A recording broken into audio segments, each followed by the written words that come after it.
Yohana. Terima kasih Yohana sudah mengingatkan. Amin. Baik, eh, adakah yang mau membacakan pada malam hari ini yang sudah siap dengan Alkitab? Pak Eki, apa di depannya sudah siap dengan Alkitab? Waduh, Alkitabnya nggak siap, udah nggak tahu lagi. Oke, baik. Kalau gitu, biar saya yang bacakan pada malam hari ini. Silahkan. Inilah Injil Yesus karangan Matius, terpujilah Tuhan. Ayat pada malam hari ini diambil dari Matius 5 bab 13 sampai dengan 16. Garam dunia dan terang dunia. Kamu adalah garam dunia. Jika garam itu menjadi tawar, dengan apakah ia diasinkan? Tidak ada lagi gunanya selain dibuang dan diinjak orang. Kamu adalah terang dunia. Kota yang terletak di atas gunung tidak mungkin tersembunyi. Lagi pula orang tidak menyalakan pelita lalu meletakkannya di bawah gantang, melainkan di atas kaki dian, sehingga menerangi semua orang di dalam rumah itu. Demikianlah hendaknya terangmu bercahaya di depan orang, supaya mereka melihat perbuatanmu yang baik dan memuliakan Bapamu yang di surga. Demikianlah Injil Tuhan. Terpujilah Kristus. Mas Yudi? Baik. Selamat malam Bapak Ibu. Konteks bacaan pada malam hari ini diambil dari khotbah di bukit, salah satu pengajaran Yesus yang sangat terkenal dan menjadi landasan banyak prinsip kehidupan Kristiani. Kita sudah sering dengar nih, kamu adalah terang dunia, kamu adalah garam dunia. Berarti dari statement yang disampaikan Yesus itu, bukan pilihan kita terang atau kita masih gelap, tetapi sebetulnya setiap orang adalah terang, Mas Edi. Setiap orang itu sudah menjadi terang. Karena bukan kamu akan menjadi terang dunia, tetapi kamu adalah terang dunia di dalam perikop itu. Jadi bukan akan, tetapi sudah. Nah, ini yang kita nanti mau diskusikan. Sebetulnya kita merasa nggak sih kalau kita ini menerangi orang di sekitarnya gitu? Gimana nih? Kalau refleksinya. Jadi terang itu artinya besar, kecilnya ada ukurannya. Dan bagaimana kita merasakan bahwa kita ini sudah cukup besar terangnya, sudah cukup bersinar. Ini yang menjadi sebuah permenungan bagi kita, karena bagaimana bentuk terang itu sendiri, siapa yang bisa melihat seberapa besar terang kita itu hadir di tengah-tengah orang lain. Kemudian apakah terang kita itu sudah bisa menerangi atau bahkan mungkin masih redup-redup cenderung mau mati gitu. Nah, ini yang menjadi topik diskusi menarik pada malam hari ini. Pak Yudi ada pandangan mengenai terang? Ke pemahaman dasar dulu tadi itu, bahwa sebenarnya kita adalah terang itu saja sudah menjadi ya mungkin karena nggak menyadari ya, atau kurang aware bahwa sebenarnya bukannya kita mau menjadi terang, tapi kita itu adalah terang itu. Kita itu sudah menjadi terang, kemudian tinggal kontribusi atau seberapa besar terang yang kita miliki itu yang memang kemudian direfleksikan. Nah, di dalam keseharian, apakah mungkin terang itu tidak menjadi terang? Ini yang menjadi refleksi kita. Apakah Ya. ada suatu kejadian bahwa terang kita itu tidak menjadi terang gitu? Orang lain tidak merasa bahwa kita itu menerangi. Kalau terang itu berarti kan menerangi satu sama lain gitu. Ada satu ayat atau bukan ayat ini. Ada satu renungan singkat yang senang sekali saya sering membawakan kalau ada orang yang meninggal. Ada orang yang meninggal. Kalau ada orang meninggal, saya selalu membawakan renungan atau sharing kurang lebih seperti begini. Eh, kita ini adalah ibaratnya seperti sebuah lilin. Pada saat kita dipanggil Tuhan, maka artinya lilin itu sudah habis. Hmm. Lilin itu sudah habis. Itu hampir bisa tergambar dari kata-kata Yesus pada saat di kayu salib. Selesailah sudah selesai, ya toh? Yesus kan bilang sudah selesai. Sudah selesai artinya lilinnya sudah habis, kemudian terangnya sudah padam. Nah, tetapi tidak berhenti di situ saja. Selama lilin itu hidup, tentu lilin itu sudah membagikan cahaya kepada orang-orang di sekitarnya. Nah, sekarang berapa banyak cahaya yang dihidupkan oleh lilin itu? Setiap orang yang menerima cahaya, tugasnya sekarang pada saat dia sudah dapat cahaya adalah menjaga lilin itu tetap bernyala. Lilin diri kita itu tetap bernyala. Tetapi tugasnya juga bagaimana membuat lilin yang lain menjadi bernyala gitu, menjadi lebih bernyala. Nah, ini agak kontradiktif dengan yang tadi Yesus sampaikan. Analoginya bukan membuat orang lain yang mati jadi bernyala, tapi ternyata kalau Yesus sampaikan tadi itu setiap orang itu sudah nyala gitu ya. Sudah jadi lilin, sudah terang gitu kan.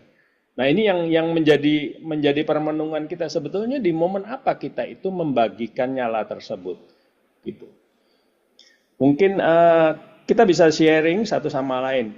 Apakah kita merasa bahwa kapan kita menerima cahaya dari orang-orang di sekitar kita, dan kapan juga kita merasa bahwa ini adalah cara saya membagikan cahaya tersebut kepada orang lain. Di momen apa itu?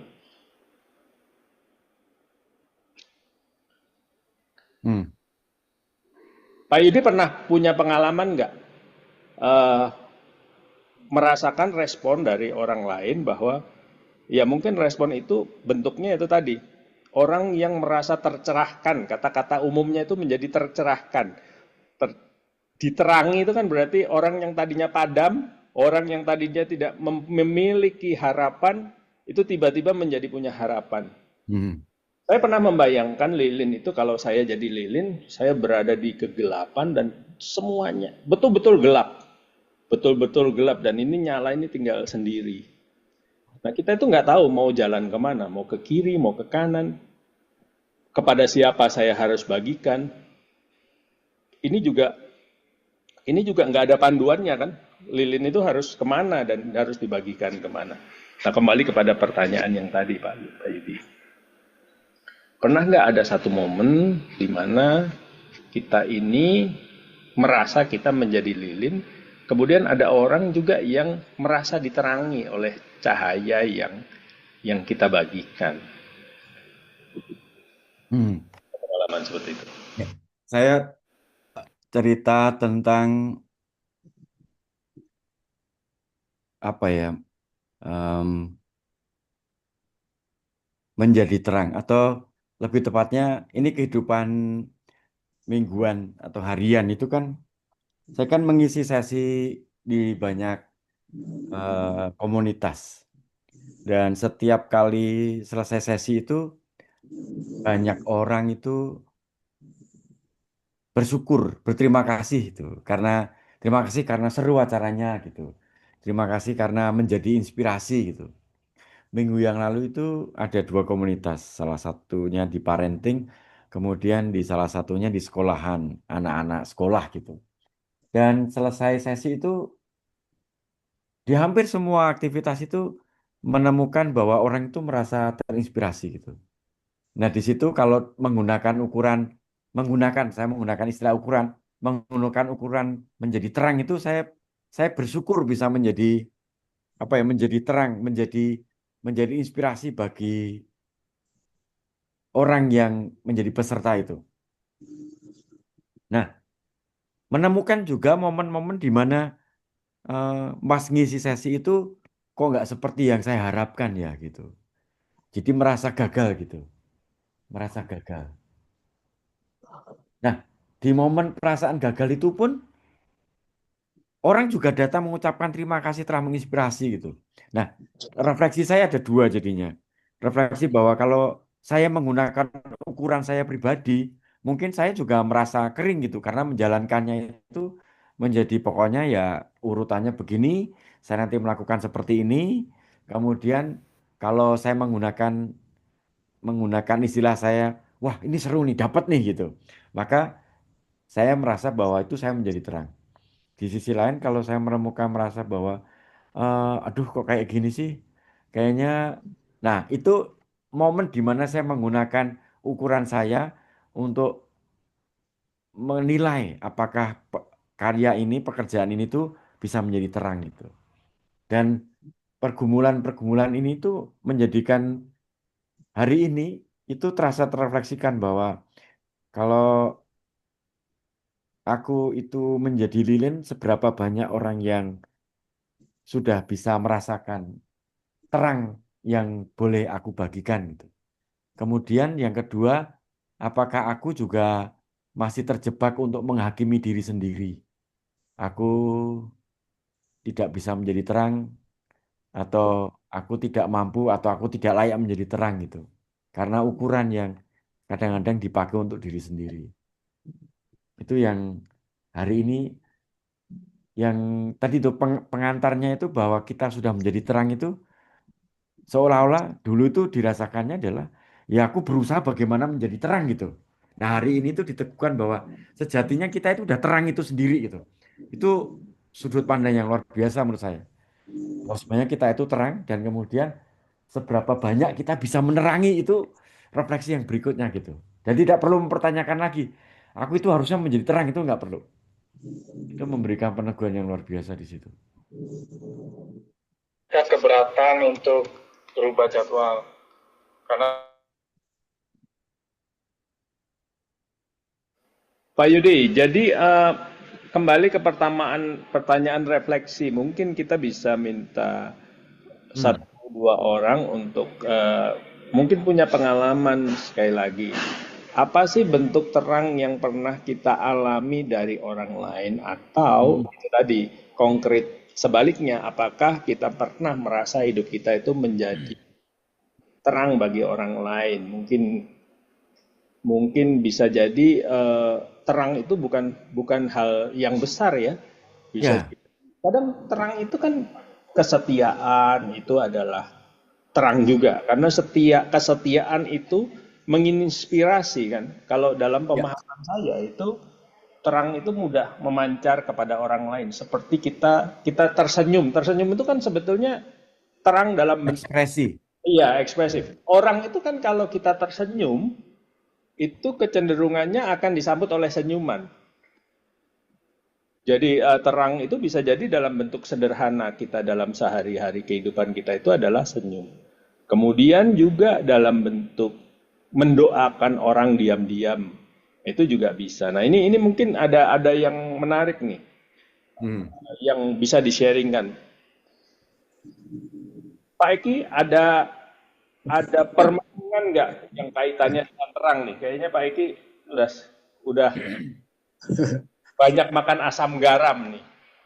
Udah kesiloan, udah silo. Silau. Komen saya itu betul sekali yang tadi Mas Yudi katakan itu, kita harus menyadari bahwa kita itu adalah terang, Hmm. kita itu adalah kedamaian, kita Hmm. itu adalah joy, kegembiraan misalnya. Itu Hmm. to realize itu, Hmm.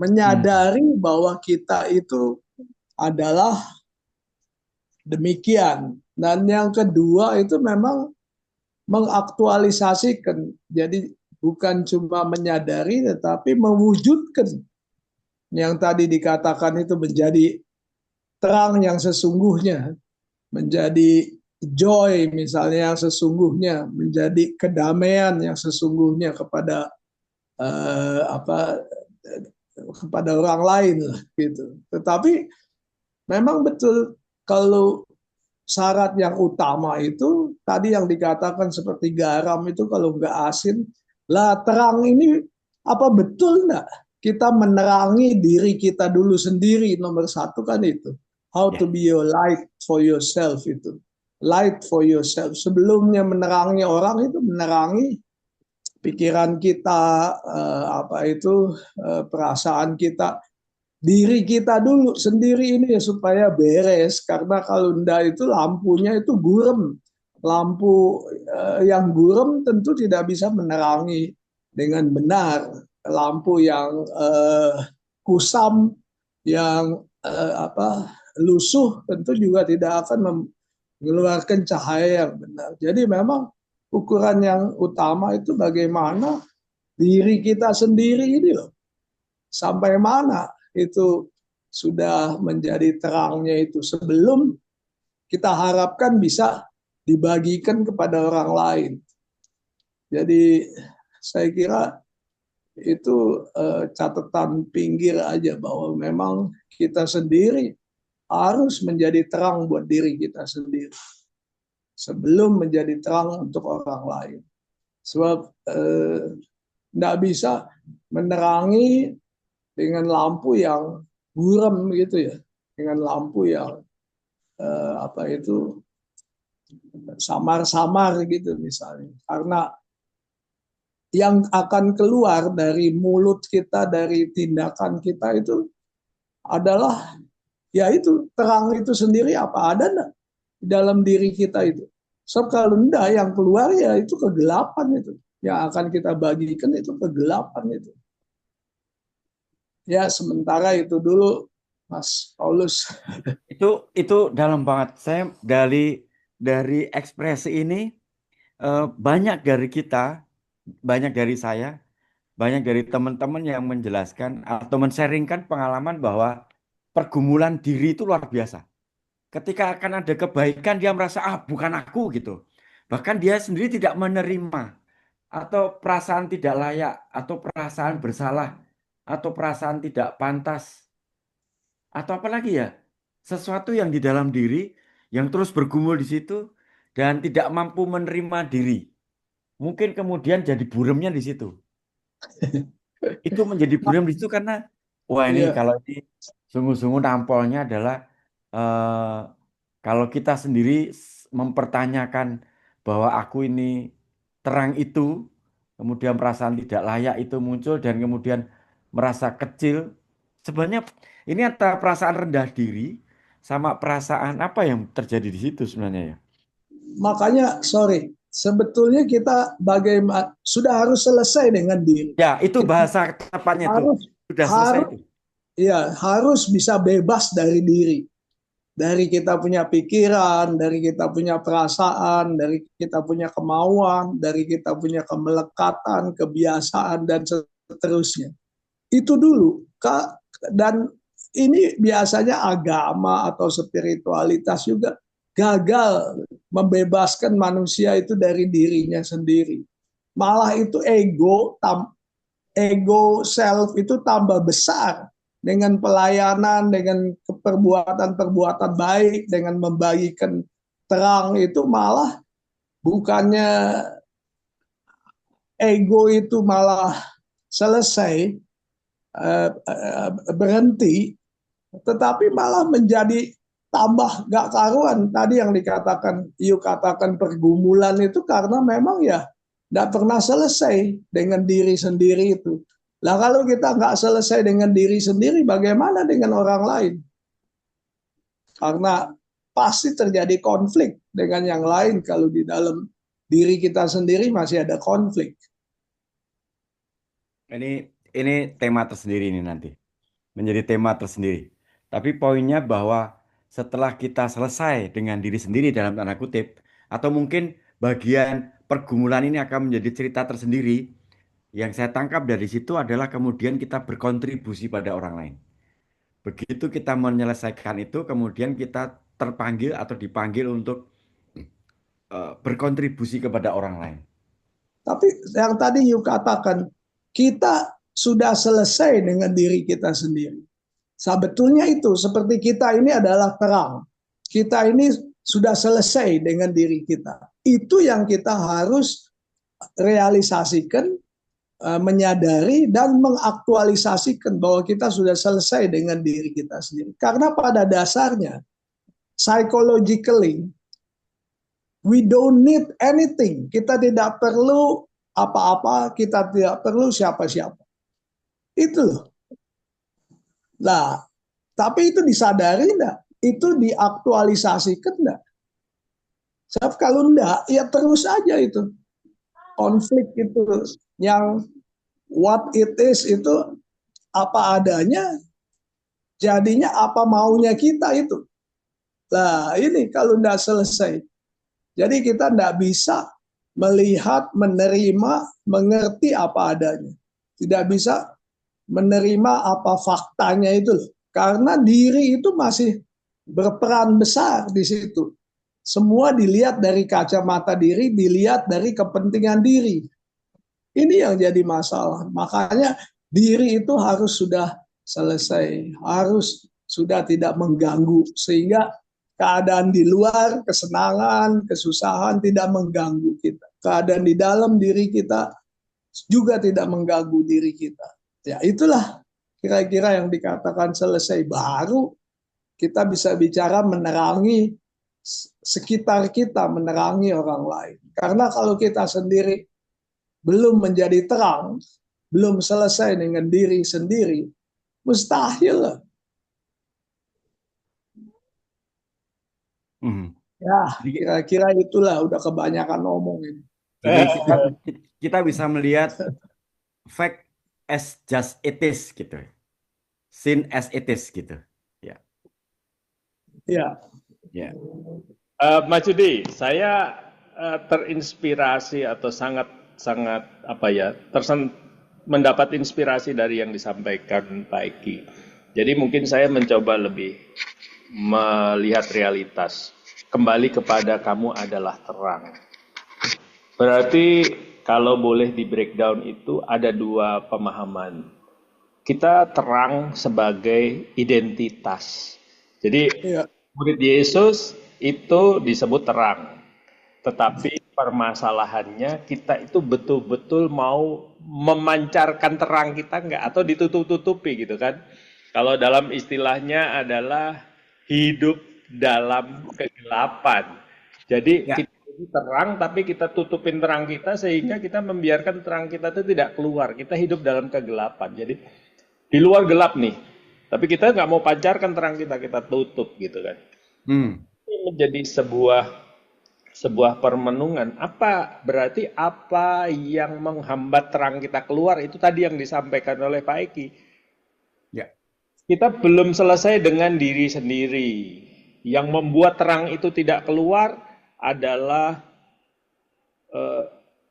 pengingkaran kita kan juga, luka, kecewa, kemudian atau dosa gitu, atau kita sedang bersembunyi, menutup sehingga terang itu tidak keluar. Tapi sebetulnya kalau kita itu hidupnya mengikuti panduan, maka itu terang itu akan keluar sendiri.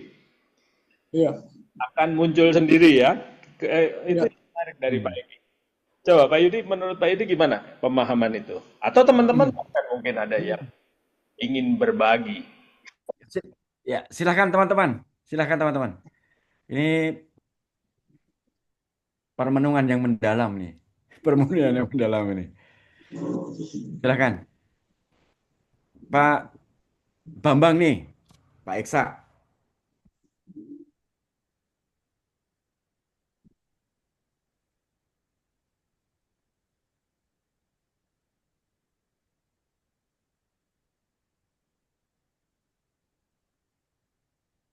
Dari yang wanita ini loh, Kita juga jangan cuma yang pria aja yang ngomong. Oh iya. Silahkan, silahkan. Ayo, mangga. Nah, kita ngobrol-ngobrol. Jadi memang Ya. banyak kita itu adalah terang, tapi bisa jadi kita ini seolah-olah kita itu tidak punya cahaya. Kita Hmm. seolah-olah kita tidak punya cahaya. Ya, ini menarik ya. Eh, hidup dalam kegelapan. Pertanyaannya nih, bagaimana supaya kita bisa bersinar kembali? Kalau kita sudah gelap itu gimana caranya bisa bersinar kembali? Karena Hmm. karena sinarnya sebetulnya sudah ada, tapi bagaimana kita bisa bercahaya kembali? Gitu. Salah satu sebab itu kalau kita bicara you are what you think ya, semua itu kan pikiran ya. Kalau pikiran tuh kayak kuda yang diikuti oleh yang lainnya itu termasuk badan sebagai gerobak gitu ya. Jadi pikiran inilah yang betul-betul driving engine-nya. Ini yang menjadi apa ini ujung tombaknya semua kan pikiran. Lah, kalau pikiran ini berantakan, fragmented itu, sehingga tidak ada energi yang utuh, tidak ada energi yang terkumpul untuk melakukan kegiatan-kegiatan termasuk penerangan itu. Jadi Hmm. karena memang pikiran ini misalnya, ini betul-betul menjadi yang bukan manfaat malah mudarat gitu ya. Nggak disuruh mikir-mikir gitu ya. Jadi pikiran itu penting, ada fungsinya itu sangat. Ya, buat mikir, kalau nggak mikir ya gimana kita bisa melakukan kegiatan seharian. Tapi yang jadi masalah mikir-mikir itu loh.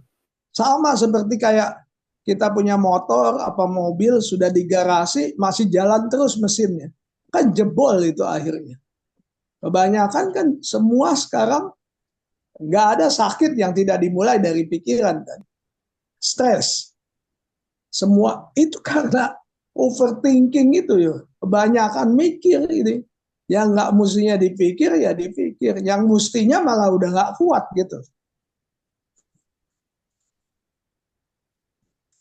Hmm.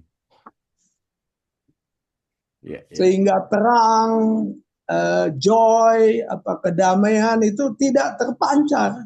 Sehingga seperti garam itu udah nggak asin kita itu.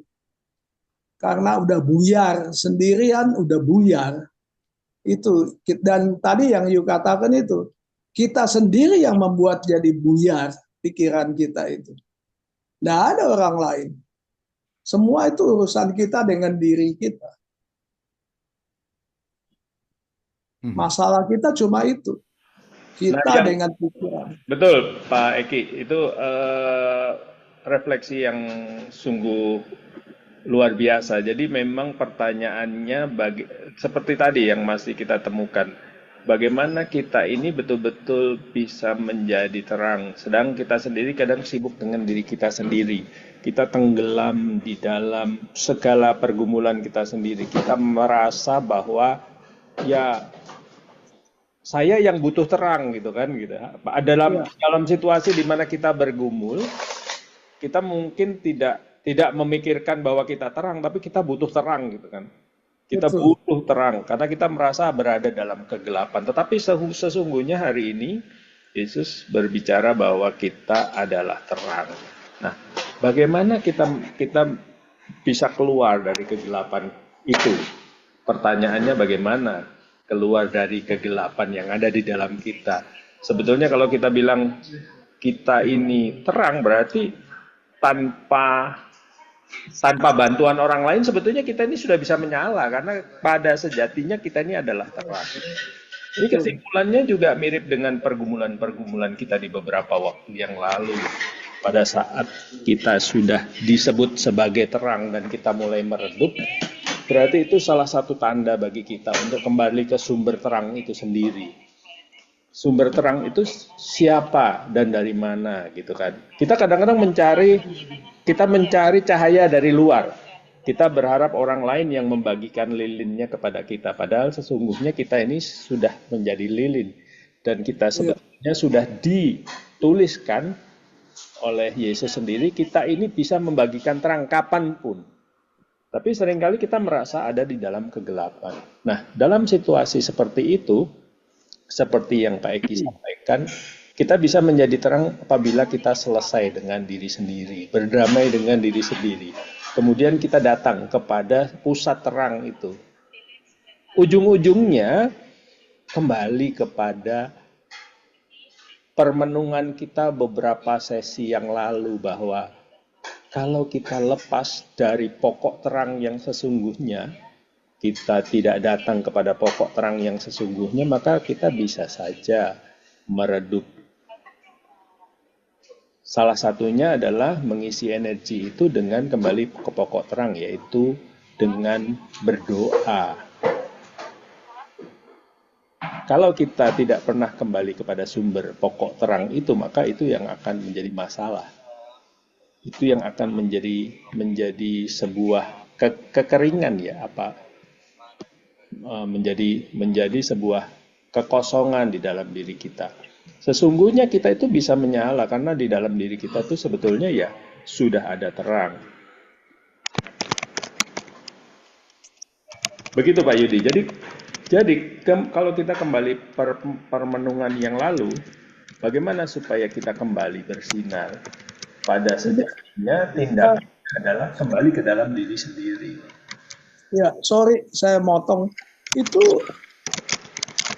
Tadi itu ya jangan buru-buru kembali ke Yesus, ke Tuhan apa, tetapi dalam level yang paling dasar itu loh, bahwa kita itu harus yang dikatakan tadi, misalnya berdoa itu kan supaya pikiran itu diam, quiet itu loh, stillness itu kunci.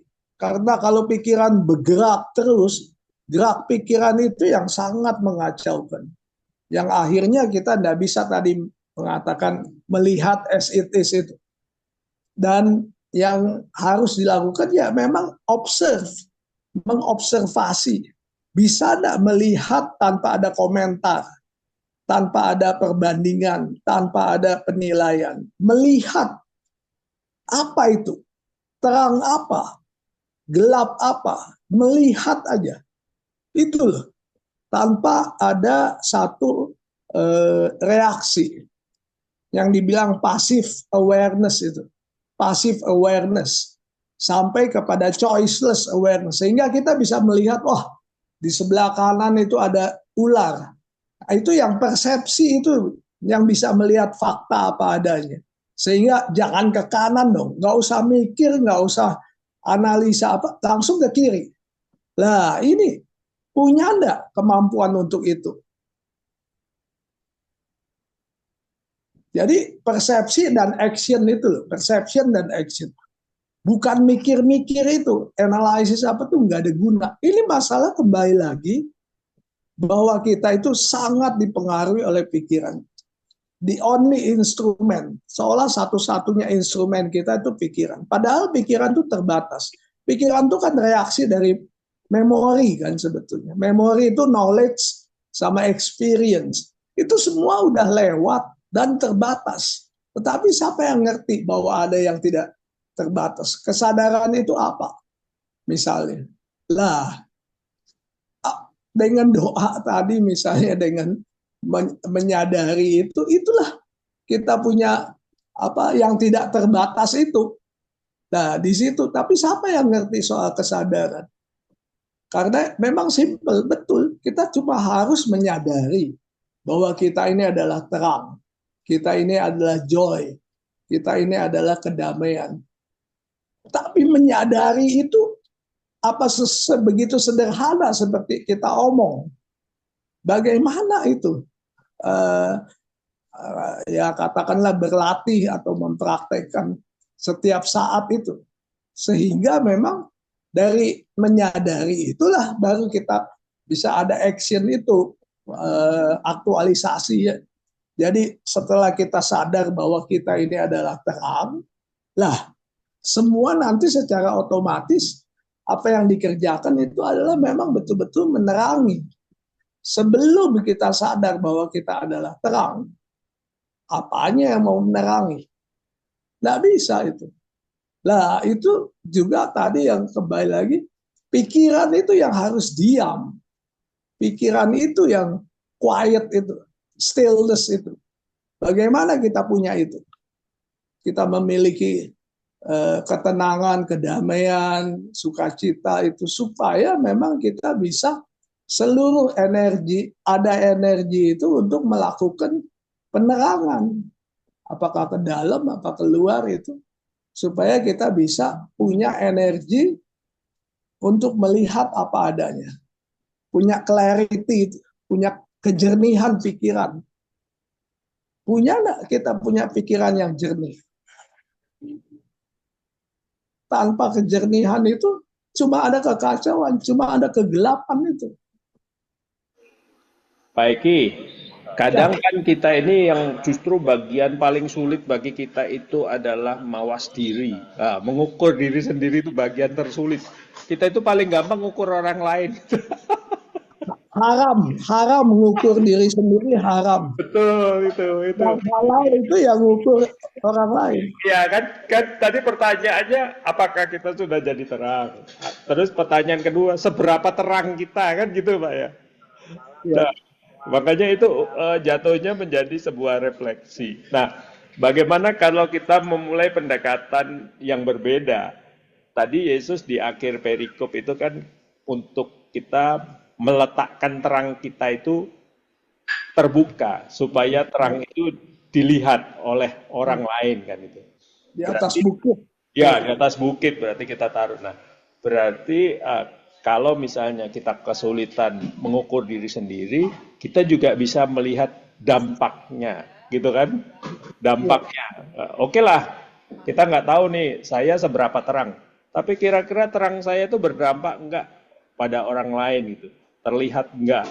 Nah, salah satunya mungkin kalau contoh konkretnya adalah bagaimana kita mungkin salah satu contoh kegelapan itu kan konflik. Salah ya, satu contoh kegelapan itu kan konflik. ya, Bagaimana kehadiran kita sebagai terang itu bukan menambah konflik itu menjadi besar, ya, tetapi bagaimana menjadi konflik itu makin kecil. Itu salah satu bentuk konkret gitu kan. ya, Kadang kita kalau sama-sama gelapnya, ya konkret konflik itu akan menjadi lebih besar. Tetapi betul. kehadiran kita, apakah kehadiran kita itu membuat konflik itu makin mengecil atau konflik itu menjadi membesar? Ini juga menjadi sebuah tips ya. Tips Ya, mana sebetulnya kalau kita mengukur, kalau kita susah susah mengukur diri sendiri, paling tidak kita bisa mengukur dampak gitu kan. Pada saat kita hadir dalam komunitas, apakah komunitas itu menjadi lebih lebih bercahaya, tidak gelap? Bisa jadi menyemangati orang dalam pelayanan itu juga sebagai terang karena berarti itu menumbuhkan harapan. ya. Itu Sa- juga sa- bisa menjadi sa- salah satu pendekatan di saat mungkin ya, kita masih merasa kesulitan untuk mengukur mengukur ya. kita nih. Sorry, kita sebetulnya nggak peduli apakah kita itu terangnya sedikit, apa terangnya banyak, ada manfaat apa enggak. Itu enggak peduli, itu malah membesarkan ego itu. Yang paling kita peduli adalah bahwa memang kita itu adalah terang. Itu dulu. Nanti kalau kita itu adalah terang, otomatis di sekitarnya komunitas apa yang menjadi usaha kita apa semua itu pasti ada terang di situ. Dan sekali lagi yang Yu katakan tadi, kalau saya sendiri masih gelap, apa saja yang saya lakukan, omongan saya, pikiran saya, perbuatan, tindakan saya pasti ada kegelapan di situ. Ya itu yang kita urus. Kalau efeknya itu nggak masalah lah, sebabnya dulu yang diurus itu loh.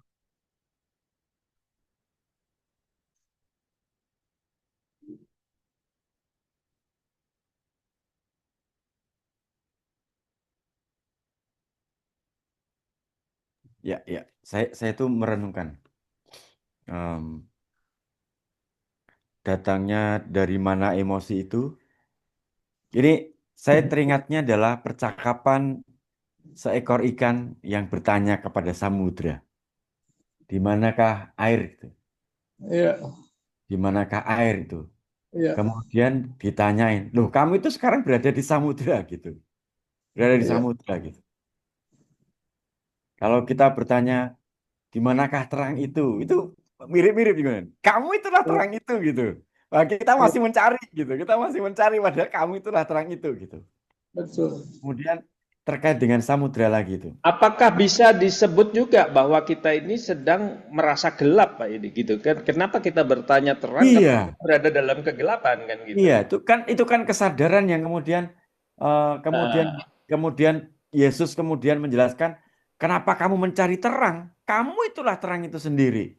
ya. Ini Pak Donanta juga hampir sama dengan yang kita tadi diskusikan. Terang dalam diri kita muncul ketika diri kita mempunyai kerendahan hati, penuh kesabaran, penuh pengampunan. Nah, ini kan tadi jawaban atas konflik sebetulnya. Kalau kita hadir dengan penuh kerendahan hati, dengan penuh Hmm. kesabaran, dengan penuh pengampunan, hadir ketiga sikap itu hadir di dalam konflik itu otomatis akan mengurangi tensi konflik kan? Nah, Mungkin tidak poinnya juga menyelesaikan. jadi poinnya pada saat kita menjadi ruang bagi konflik itu untuk menampung menerima itu juga sebenarnya kita juga nggak mau menyelesaikan masalah, hanya kehadiran saja itu sudah bisa di ruang bagi orang lain kemudian yang merasakan itu. Menurut saya itu refleksi yang ini juga bahwa sebenarnya mungkin kita tidak memiliki tidak memiliki apa ya ego atau perasaan ingin menyelesaikan masalah, tapi bahkan kehadiran saja itu sudah menjadi terang bagi orang. Terima kasih ya sudah datang ya, gitu. Itu kan kita mungkin juga nggak menyadari bahwa kehadiran saja itu sudah itu menjadi berkat, menjadi ruang bagi orang lain, menjadi terang gitu. Wah ini tricky banget ini, Bang. Nah, kembali ke pengalaman samudra itu. Samudra yang begitu tenang itu kadang-kadang kan memunculkan gelombang. Pada akhirnya seberapa banyak gelombang pun itu nanti naik, kemudian dia akan turun lagi dan menjadi tenang lagi gitu. Semua kerisauan itu akan muncul kalau kita tahu bahwa munculnya dari ketenangan, munculnya dari samudra yang ketenangan, dan dia nanti akan kembali ke ketenangan samudra yang maha luas itu. Mungkin sebenarnya kita tidak perlu mengkhawatirkan itu. Karena datangnya dari samudra yang maha luas itu, Tapi kuncinya sekali lagi itu adalah ketiadaan diri. tiada Yang diri. tadi dikatakan, iya kalau sekarang diri tidak ada, itu samudra yang naik apa turun kena di siapa? Tidak ada pengaruhnya itu. Ya, ke diri. Termasuk juga tadi yang dikatakan humility, apa kerendahan hati, kemudian kita pengampunan atau itu semua baru ada kalau ada ketiadaan diri. Selama ada diri, tidak ada itu. Itu loh yang jadi masalah. Dan kita ini di dalam mengerti bahwa diri itu nggak ada, uh, itu loh yang menjadi masalah yang utama itu menyadari bahwa diri itu memang nggak ada. Yang ada kan cuma badannya, perasaannya, pikirannya, hasil pikiran dan kesadaran yang awal kan. Itu komponen dari diri kan. Seperti ruangan kan nggak ada kan ruangan. Yang ada kan cuma lantainya, atapnya, temboknya, jendelanya, pintunya kan gitu. Diri itu yang mana? Yang dibilang Mas Yudi itu yang mana? Form, bentuknya, badannya. Kan enggak. Lah itu yang mesti disadari dulu. Who are you? Know thyself. Kalau kita tahu bahwa kita itu enggak ada, lah itu gelombang jadi masalah apa? Kesusahan, kesenangan jadi masalah kepada siapa? Itu loh. Itu hal yang paling basic. Itu di kuil yang tua itu di mana itu Pantheon itu? Ada tulisan itu kan, know thyself. Ngerti nggak? Ya itu tadi yang dikatakan haram kita melihat diri kita siapa ini, apa ini, dari mana mau kemana ini, udah sampai mana misalnya. Ya itu hal-hal semacam itu yang memang harus kita mengerti bahwa kita itu nggak ada apa-apa, nothing, nggak ada apa-apanya, dan juga nggak perlu siapa-siapa, nggak perlu apa-apa. Lah, kenapa jadi masalah gitu? Sehingga kita gampang tergoncang oleh omongan yang ndak enak hati, atau apa itu, ndak dipuji misalnya. Lah, kok jadi sampai begitunya gitu? Ini hal yang paling dasar ya, kalau saya pikir ya, dari pembicaraan-pembicaraan kita itu kembali lagi memang kepada self itu, the center itu. Kita itu selamanya itu loh yang jadi masalah. Makanya omong kosong, mencintai orang lain itu, berbuat baik selama ada diri. Itu semua untuk kepuasan diri saya gitu. Ya oke aja, baik, tentunya ada pelayanan, ada apa. Minggu lalu kan bicara itu misalnya, ya, tapi diri itu masih ada. Nggak ada itu. Mencintai orang lain nggak ada. Yang ada mencintai diri, apalagi mencintai Allah segala, udah omong kosong itu. Siapa yang tidak menyangkal dirinya dan tidak mengikuti aku gitu ya. Itu masuk dalam jebakan kedagingan ya Pak Heki. Ya itu masuk dalam kehidupan di dalam daging, bukan Roh Kudus. Itu luar biasa. Bukan dalam daging aja, jebakan justru lebih banyak di pikiran, Ya. di psikologis itu kita mesti belajar dari tetangga sebelah loh soal-soal beginian. Kita punya Ignatian tuh juga terbatas gitu. Artinya banyak-banyaknya itu logos gitu. Kesadaran itu loh yang penting. Makanya saya bilang sama siapa itu loh Injil Gnosis itu coba dibaca itu. Spiritualitas itu.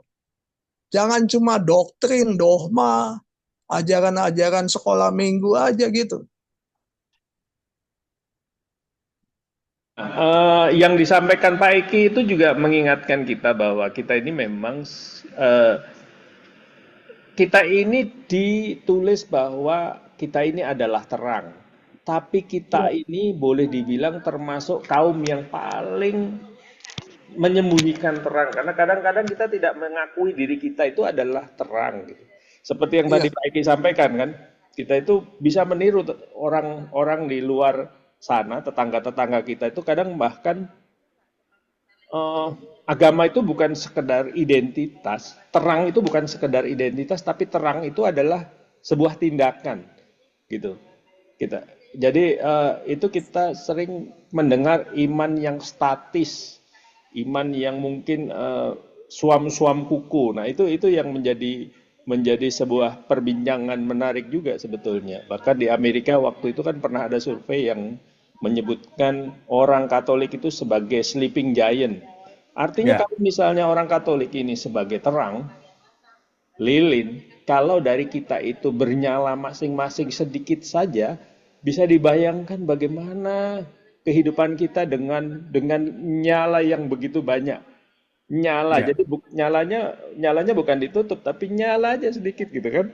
Bisa dibayangkan luar biasanya itu menangkap apa yang tadi disampaikan Pak Eki tadi. Gitu Pak Yudi, luar biasa sekali itu. Ya, ini permenungan yang mendalam. Bapak Ibu, teman-teman boleh sharingkan loh ya. Ini nggak ada benar, nggak ada salah loh.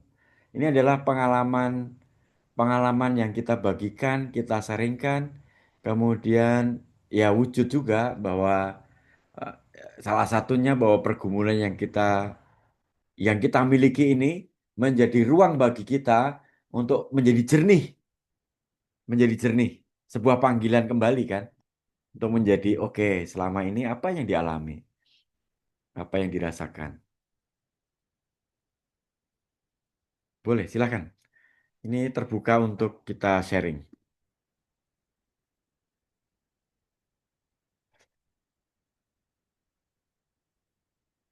Pak Gerson posisi masih di mobil beliau. Oke, aman. Siap, siap. Ya, ini memang menarik, menyadari diri sebagai terang. fungsi dari terang itu adalah menerangi sekitarnya. Nah, Ya. kembali kepada tadi kita diskusi mengenai terang sebagai identitas. Kita adalah terang betul, tapi apakah kita sudah menerangi? Itu yang menjadi refleksi, Pak Yudi. Hmm. Nah, ini sekarang sudah mulai kita terbentuk gitu kan. Kita mulai lebih mengerucut. Bagaimana kita ini apa artinya kalau kita apa ruginya kalau kita jadi terang? Nah, itu sekarang gitu. Apa ruginya kalau kita menerangi orang lain? Iya ya.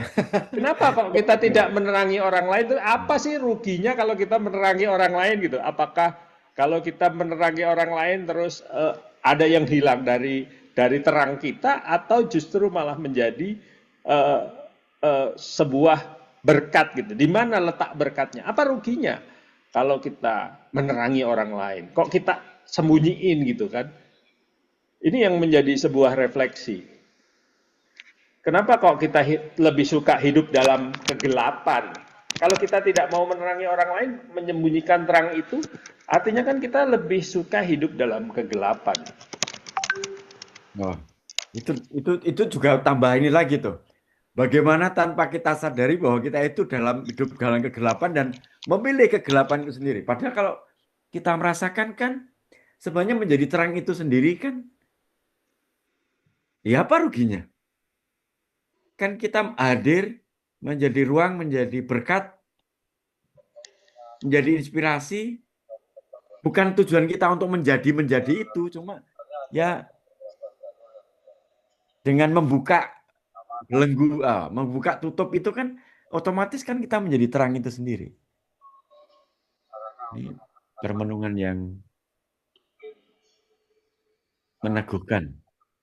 Apa yang menutupi atau yang membelenggu diri dan tidak mau menjadi terang itu? Apa ruginya menjadi terang? Jadi memang pada saat kita menerangi orang lain ada resiko ada resiko enggak menjadi terbakar atau menjadi apa seperti pada umumnya sebuah lilin. Menjadi terang itu sebuah perjuangan karena untuk menjadi terang itu kita harus terkoneksi juga kepada Iya. sumber energi. Keterlibatan itu. Ya, terang itu kan membutuhkan energi, Pak Yudi, Mas Yudi.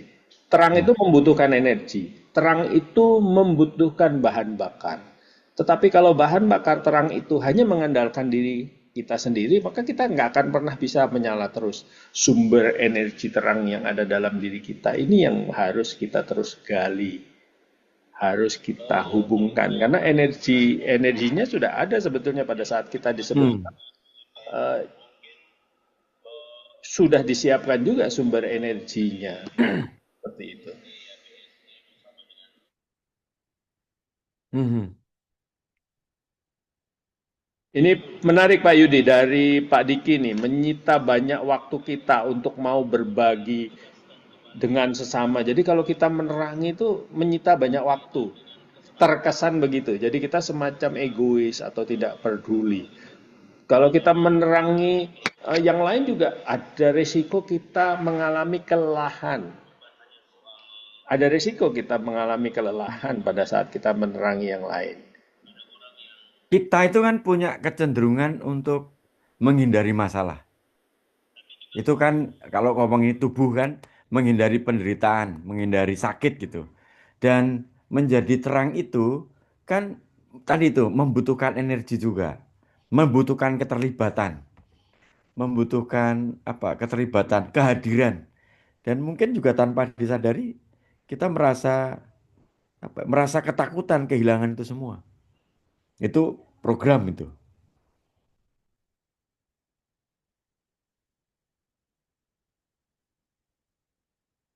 Karena kalau menjadi terang itu juga ya itu tadi ada resiko tadi itu. Ada resiko disalah mengerti kalau di lingkungan bisa jadi.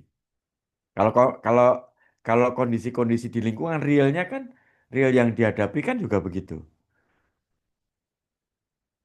Menjadi terang itu bisa menyebabkan kita mendapatkan masalah.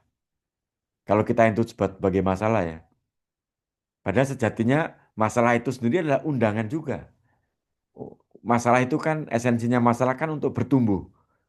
Kalau saya nggak mau menjadi terang, mau menutup terang itu dari diri saya, lalu ya nggak ada konflik bisa jadi, nggak ada keterhubungan, lalu menutup tadi itu terang yang punya kita itu tidak, jadi kita tutup di situ.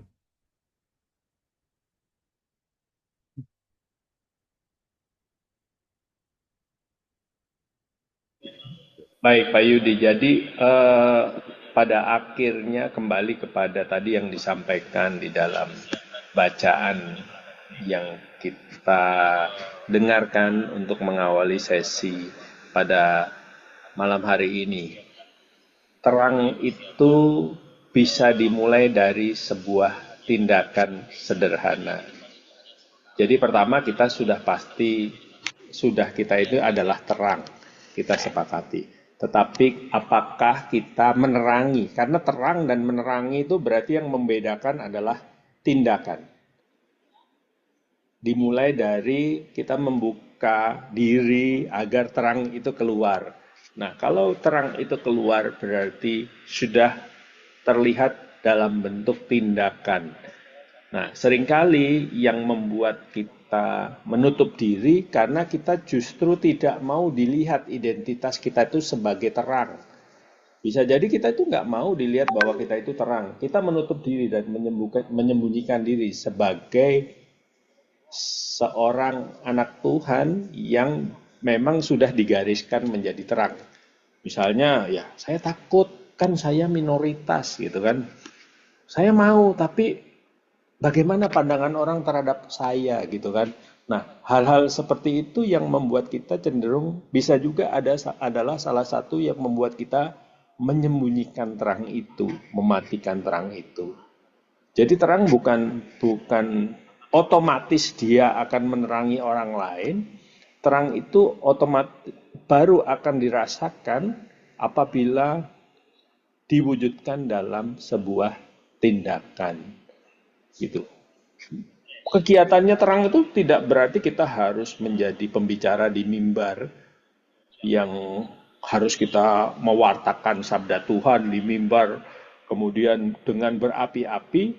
Tentu bukan hanya itu, tetapi terang itu bisa dari langkah kecil, bagaimana kita tidak menambahkan minyak ke dalam konflik yang sedang menyala.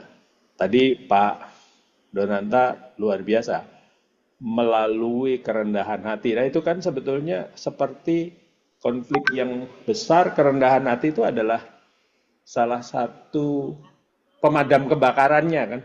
Kerendahan hati itu alat pemadam kebakaran kalau dalam konflik apar itu, Mas. Ya, Kerendahan hati, kesabaran, pengampunan itu adalah apar dalam sebuah. Nah, itu sendiri sudah menjadi bentuk dari menerangi. Jadi kita harus pisahkan antara terang dengan menerangi. Menerangi artinya sebuah tindakan. Itu bentuk kegiatan kita untuk melakukan tindakan. Menjadi terang itu tidak harus selalu besar dan mencolok. Karena bisa jadi dimulai dari kesetiaan, kemudian kehadiran, itu juga menjadi terang kan. ya, Kehadiran, mendoakan, mendampingi. Dan kalau dilihat dari perikop ini Tuhan tidak minta kita jadi obor raksasa kan. Terang kamu harus sebesar apa gitu, nggak ada definisinya. Dia hanya minta kita tidak menyembunyikan terang itu, kita letakkan di tempat yang tinggi supaya terlihat. Ini yang menarik. Nah, pertanyaannya, apakah kita bisa juga minta bantuan Tuhan agar kita juga tetap mampu menjaga terang tersebut, nyala tersebut, gitu kan? Perlu nggak kita minta bantuan Tuhan supaya terang kita itu nggak redup, nggak mati, gitu kan? hmm.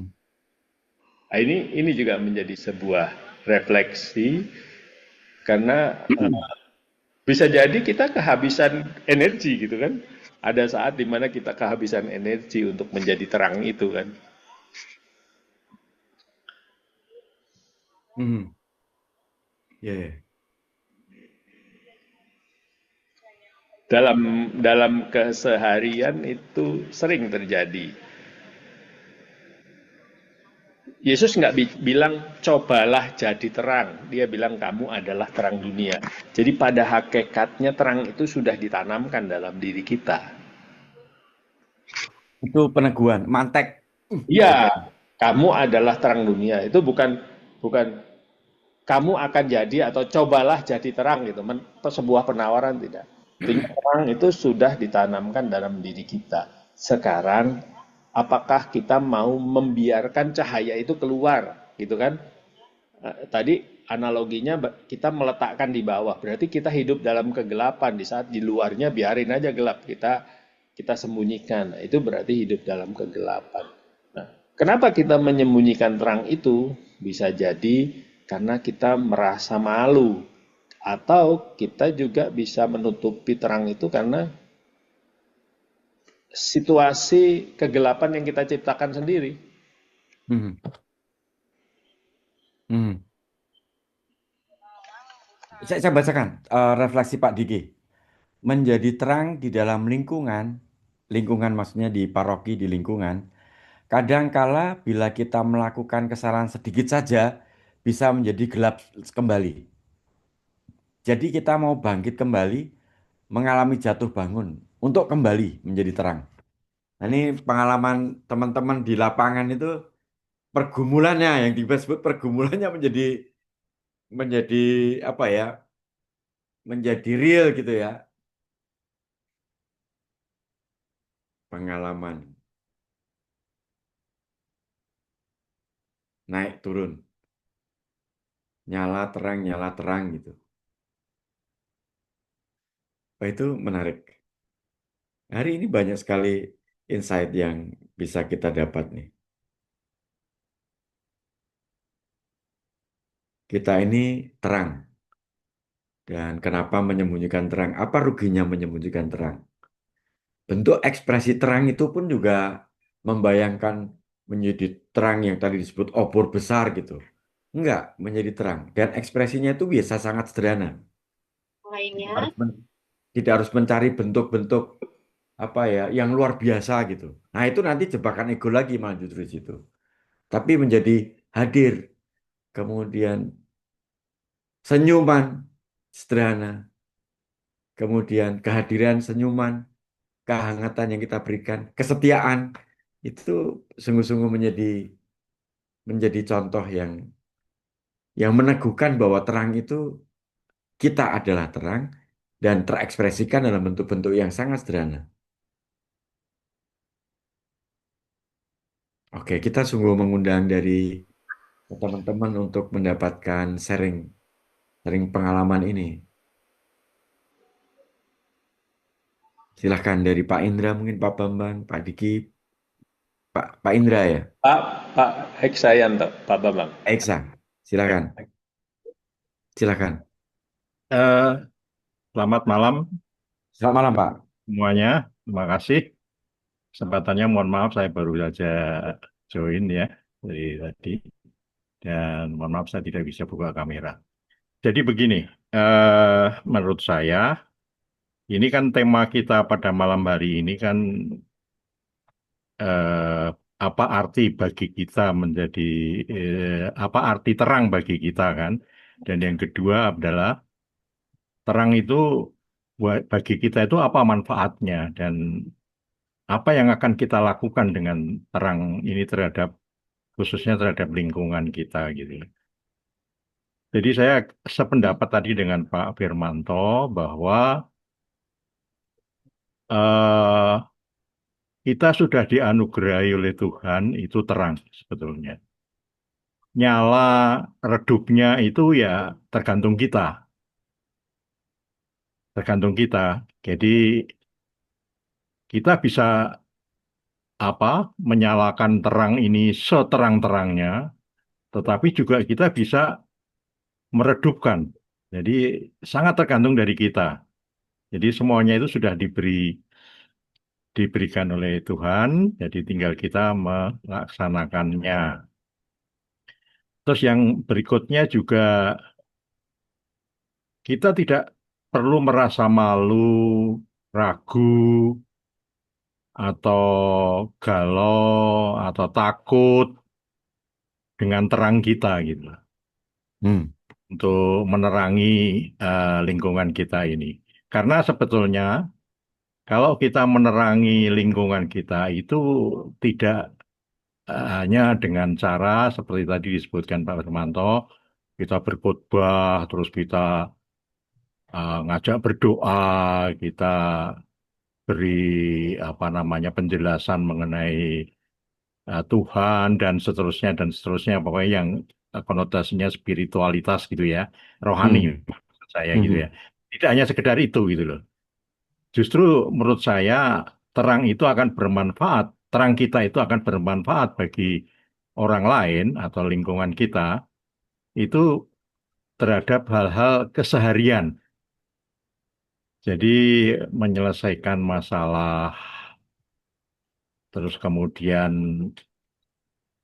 mengajak atau mendorong, memotivasi Hmm. supaya dia bisa apa namanya hidup dengan baik, hidup dengan tentram gitu ya. Kalau misalnya Hmm. terjadi cekcok di rumah tangganya atau bagaimana gitu ya. Hmm. Hmm. Jadi jadi menurut saya itu yang apa ya, yang lebih kena gitu loh terhadap lingkungan gitu loh. Bahkan ekstrimnya itu kehadiran kita tadi itu ya, kehadiran kita nggak Hmm. ngapa-ngapain lah, kita itu hadir aja atau Hmm. mendekati aja lah, mendekati yang bersangkutan itu mendekati umat itu pun sudah menjadi terang sebetulnya. Begitu. Jadi tidak harus berbuat apa-apa gitu loh. Tidak harus berbuat apa-apa itu sebetulnya jadi terang gitu loh. Jadi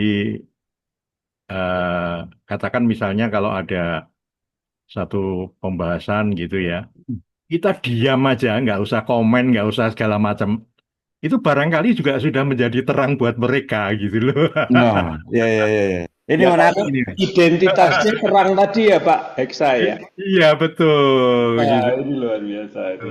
Ini Mungkin kita nggak ngapa-ngapain aja itu sebetulnya buat mereka itu sudah menjadi terang. Wah ini kalau Pak Bambang Giksa itu ngomong malah menjadi gelap gitu loh kira-kira seperti itu kan. Kayaknya apa namanya unik sekali ini ya masalah Iya, terang iya, iya. Hmm. terhadap lingkungan Hmm. itu unik sekali gitu. Saya kira itulah yang bisa saya sharingnya. Terima kasih. betul Pak Heksa. Makasih Pak Bambang. Itu menarik Kalau Pak Bambang. Jadi kalau Pak Paulus, kalau ini terang ya, kalau ini terang, beneran terang.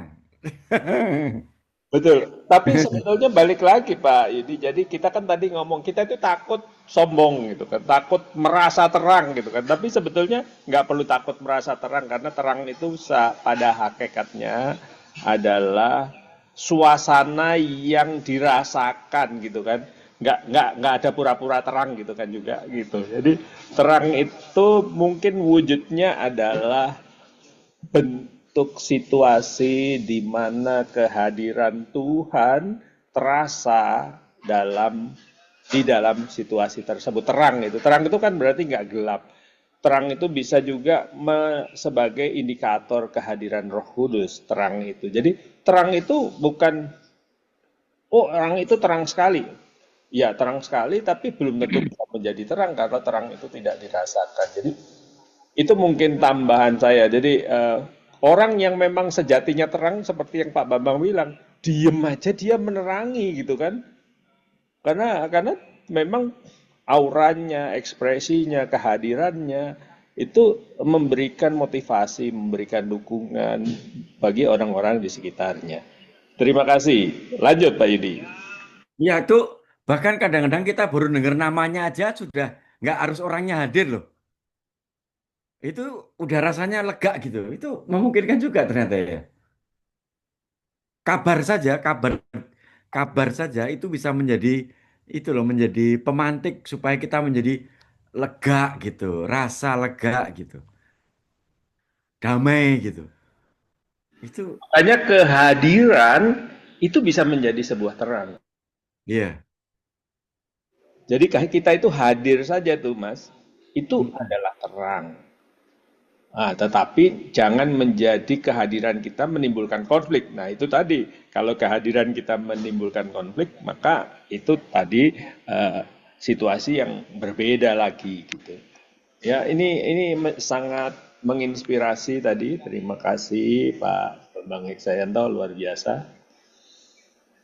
Kita ini ngobrol-ngobrol terang ini kelihatannya eh, baru dapat feel-nya, tapi kok nggak terasa malah sudah hampir 1,5 jam ya Pak Edi. Kayaknya Iya ini ya. Nah, itu kan bahasa terang itu kan sering kita mendengar nih. Sering ya, kita mendengar jadilah kamu adalah terang itu kan sering kita mendengar. Kemudian ya lewat gitu. Lewat gitu aja menjadi menjadi sesuatu yang terasa ringan gitu. Terasa ringan. Tapi kalau kita nih Pak sharingnya Pak Eki, kemudian Pak Bambang, kemudian Pak Donatus yang ada di chat kemudian. Pak Donanta yang ada di chat, Pak Diki. Dan teman-teman yang tadi disebut dalam diam itu pun itu juga memberi warna gitu, memberi maksudnya ya apakah harus merasa bersalah karena saya hanya diam saja? Menurut saya justru ini dimaknai sesuatu yang baru bahwa kehadiran itu tuh juga sudah menjadi terang bagi orang lain gitu, menjadi terang. Bagi kita mungkin eh, gimana ada kata-kata yang luar biasa itu eh, mungkin kamu tidak menjadi terang bagi diri kamu, tapi kehadiranmu itu sudah menjadi terang bagiku gitu. Mungkin banyak orang juga nggak merasa menjadi terang bagi orang lain gitu. Tapi kehadiran orang itu bisa saya rasakan sebagai terang, sebagai sesuatu yang meneguhkan. Itu kan bisa jadi. Kitanya nggak merasa menjadi terang, tapi ternyata menerangi orang lain. Itu kalau kita balik orang lain tuh bisa jadi juga nggak merasa bermanfaat, nggak merasa menjadi terang gitu. Tapi kehadiran dia itu bisa kita rasakan sebagai terang gitu. Kehadiran orang lain itu pun sudah bisa kita rasakan sebagai terang gitu. Nah mungkin dia juga nggak ngerasa bahwa dia itu adalah terang gitu. Nah, ke pribadi sendiri-sendiri semakin menyadari bahwa kita tidak perlu upaya untuk menjadi terang. Karena kita itu adalah terang itu sendiri gitu. Itu juga sesuatu banget itu. Kamu itu adalah terang gitu.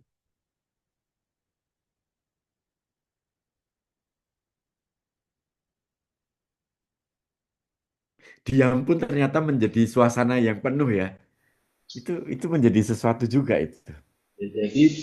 jadi terang sekali lagi Pak Edi, terang terang itu berarti kita ada dua pahami. Kita ada dua pemahaman dalam diskusi kita sepanjang diskusi ini. Terang sebagai identitas, tapi seringkali identitas itu kalau identitas itu bisa ditutup atau bisa tertutup gitu kan. Nah, tetapi hal yang kedua adalah terang sebagai situasi akibat kehadiran kita. Nah, tadi orang hadir, kita hadir dalam setiap interaksi.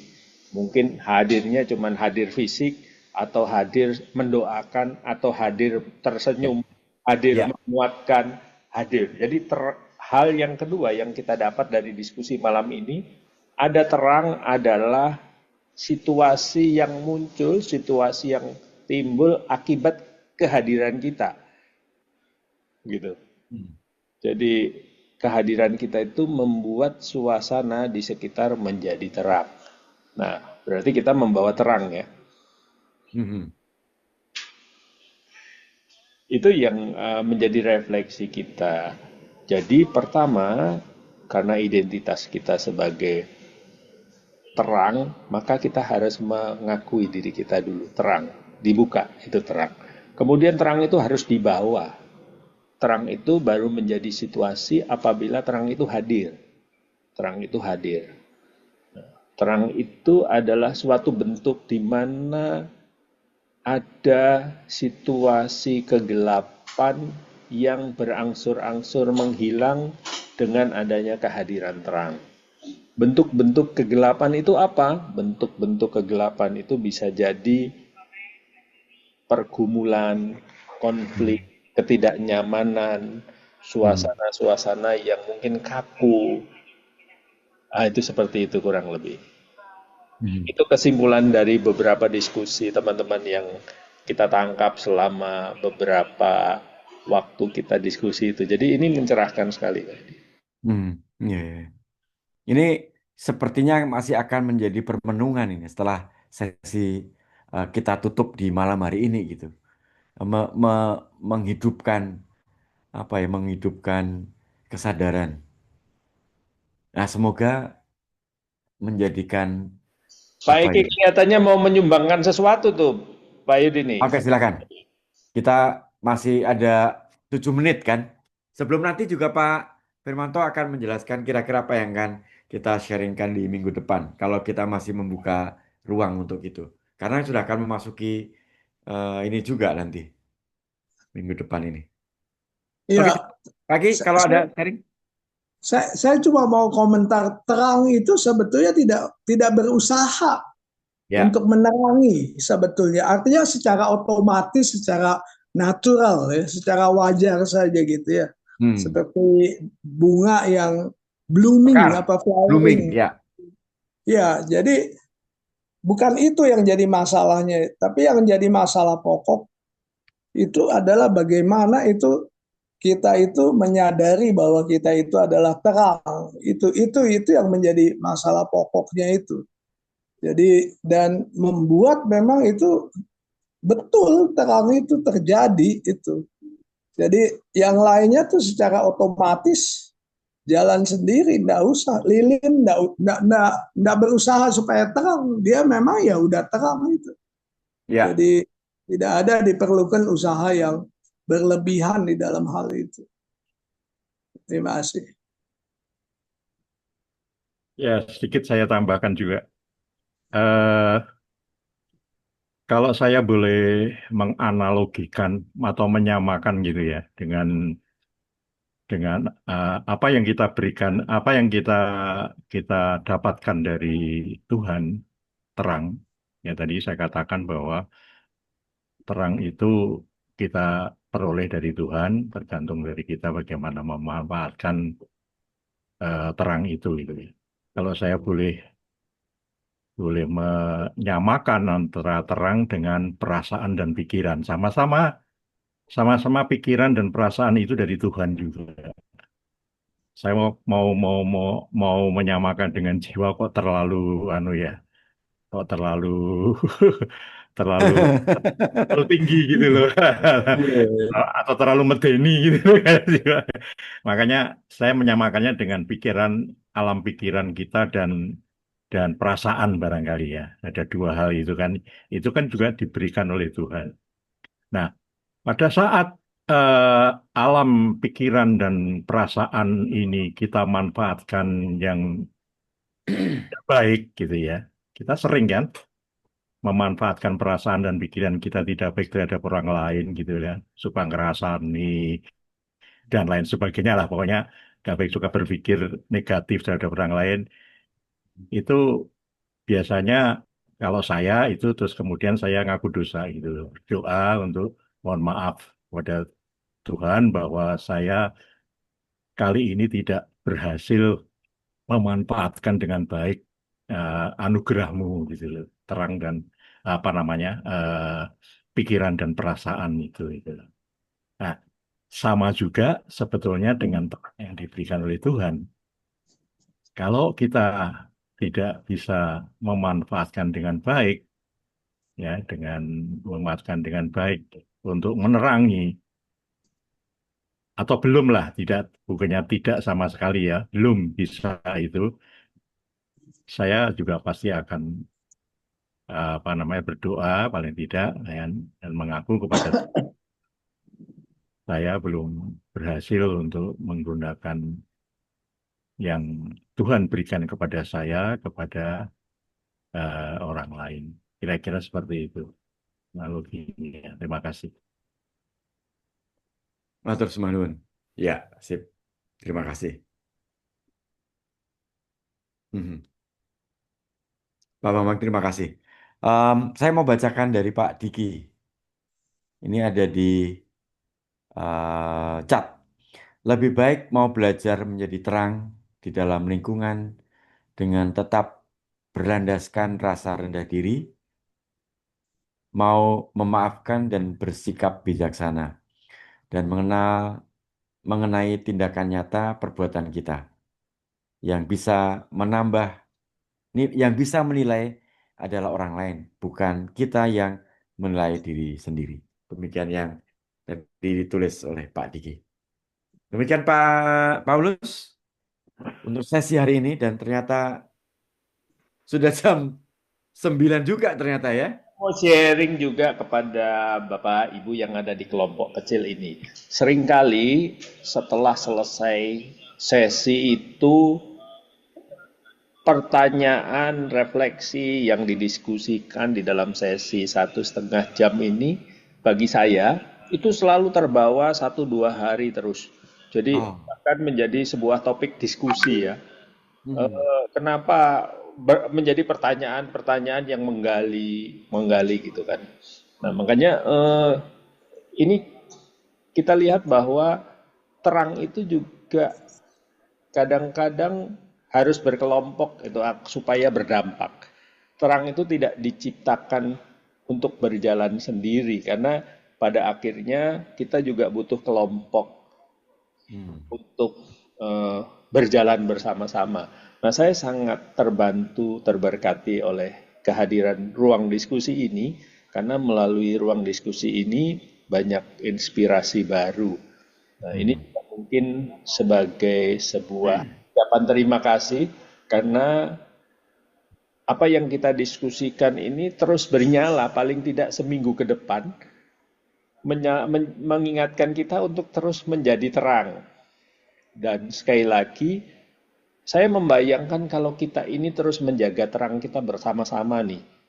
Tadi kalau terang itu terus kita bagikan bersama-sama, kita berhasil menjaga. Bahkan bisa membagikan setelah keluar dari ruangan ini besok atau malam ini, nah kita jaga terus, maka terang ini akan menjadi sebuah hal yang luar biasa. Kita mungkin di dalam sesi ini hanya 16 batang lilin ya, yang menyala kecil. Tetapi setelah ini, jika kita membawa energi menjadi kehadiran tadi, bentuknya itu akan menjadi terang bagi orang-orang di sekitarnya. Jadi terima kasih sudah menjadi bagian dari komunitas kecil yang saling menguatkan. Dan yang menjadi topik kita minggu depan ini adalah tanggung jawab. Oke, sekarang kita menyadari kita adalah terang. Kemudian kita menyadari bahwa kehadiran kita akan memberikan cahaya bagi orang-orang di sekitar kita. Nah, pertanyaannya apakah kita berani bergerak maju ke depan? Membimbing, membuka jalan. Karena bayangin nih kita berada di ruang yang gelap, nggak tahu harus kemana, kita menjadi terang dan kita harus berani melangkah. Nah ini akan kita diskusikan di sesi pekan depan, Bapak Ibu. Diskusinya adalah berani nggak kalau kita sudah menjadi terang, kita berani nggak melangkah membuka jalan. Inspirasi dari ayat Injil yang akan kita diskusikan pekan depan itu diambil dari Yohanes bab 10 ayat 1 sampai 4. Jadi di situ dituliskan bahwa pelayan Tuhan harus berani membuka. Yohanes 10. Ya, Yohanes 10 ayat 1 sampai 4. Pelayan Tuhan harus berani membuka jalan. Nah, ini yang akan menjadi diskusi. Begitu Pak Yudi. Jadi hanya tapi kita akan mencoba mendorong diri kita nih masuk ke zona yang lebih advance lagi. Oke. Setelah menyadari kita adalah terang, kemudian kita juga mengasah terang kita dengan berani dan membagikan terang itu. Nah, beranikah kita membuka jalan di tengah kegelapan? Bukan cuma nyala nih. Hmm. Ya, ya, ya. Dan tadi sudah diceritakan di awal nih, karena konsekuensi yang muncul dari menjadi terang itu bla bla bla bla bla. Nah, ini menjadi nanti cerita yang kita sharingkan di minggu depan. Oke, siap. Terima kasih. Pemantiknya udah jelas nih ya. Mungkin masih 1-2 hari ini masih merenung-renungkan hari ini apa yang terjadi. Kemudian berikutnya kita udah dipancing lagi untuk sesuatu. Semoga menjadi inspirasi kita dan menjadi bahan bakar yang menghangatkan kita terus Ya, dan menerangi semoga kehidupan juga kita. menjadi sebuah dorongan bahwa kita ini sudah Ya, terang, tinggal ya, ya. berangkat kita melangkah menerangi orang-orang di sekitar kita dengan kehadiran kita. Itu, terima Ya. kasih untuk sesi malam ini yang luar biasa. Terima kasih. Boleh kita foto bersama dulu? Oke, foto-foto kita ada. Ini satu halaman. Ya. Nah, Pak Diki sudah, Pak Franciscus, terima kasih. Baik, terima kasih. 1, 2, cheers. Luar biasa. Sudah, Pak Yudi, kita Ya, tutup. mari kita tutup dengan doa. Siap. Atas nama Bapa dan Putra dan Roh Kudus. Amin. Bapa di surga, kami ucapkan syukur dan terima kasih atas penyertaan-Mu dari awal, pertengahan, hingga akhir sesi hari ini. Kami mengucapkan syukur dan terima kasih atas berkat yang melimpah yang boleh kami rasakan, atas kesadaran terang yang boleh kami miliki pada kami masing-masing. Semoga semua hal yang boleh kami rasakan, kami nikmati, kami sadari ini juga menjadikan berkat bagi kami untuk membagikan kepada teman-teman, bagi saudara-saudara kami. Semoga kehadiran kami bisa menjadi terang dan bisa meneguhkan. Sekaligus kami juga diteguhkan oleh kehadiran orang-orang yang kami cintai, yang kami lihat bahwa wajah Allah bersama diri mereka. Bapa di surga, izinkan kami dan berkatilah kami sepanjang malam hari ini, dan kami pagi boleh bangun kembali dan membawa terang kami dalam kehidupan kami. Kemuliaan kepada Bapa dan Putra dan Roh Kudus, seperti pada permulaan, sekarang, selalu, dan sepanjang segala Sepanjang abad. segala abad. Amin. Atas nama Bapa dan Putra dan Roh Kudus. Amin. Amin. Terima kasih Pak Eki, Ibu, Pak untuk Diki, Anjeli, terima kasih. Ya, Andi, Ana, selamat istirahat, Tuhan selamat memberkati. terima kasih selamat istirahat. untuk Andi, pertemuannya selamat malam malam, Bang. ini. Oke, terima kasih. Selamat malam. Pak Agustinus S.